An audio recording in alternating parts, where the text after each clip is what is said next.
I'm Keith Helwig, the author of No Place Like Home and Morning Will Come. In my last video, I talked about the evolution of police work. In this one, I'd like to talk about the evolution of corrections.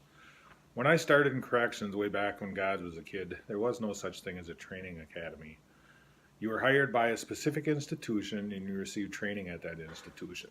At that time, the training amounted to 4 weeks of classroom training, and in that training, you covered policies and procedures and rules and regulations of that institution, as well as the State Department of Corrections.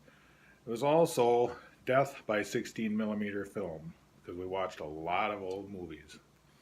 Following the 4 weeks of classroom training, we had 2 weeks of on the job training. I was fortunate that I was teamed up with an older officer who became my mentor. He became a good example to me, and he showed me what I needed to have to run a unit and to be an officer. In around 1980, the state of Wisconsin opened up a corrections training academy. At that time, it was mandated that all new officers, before they set foot inside of an institution, attend 6 weeks of classroom training, followed by an additional 2 to 3 weeks of on-the-job training. During that 6 weeks, they received not only training in policies and procedures, rules and regulations, and laws of the state, they also received physical training, they also received training in physical defense tactics, things of that nature. When I started, there was no training as far as use of force. There was no training as far as handcuffing, as escort holds. There was nothing.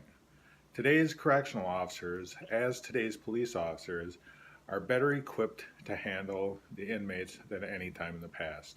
Now, that's not to belittle the officers in the past. I worked with some older officers who were absolutely fantastic.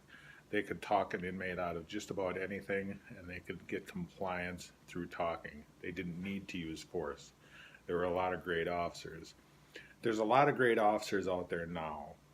One of the worries that I have, and that has been shared with me through other officers throughout the country, is the lack of standards and the lack of training due to staff shortages. Unfortunately, staff shortages have resulted in cuts in training.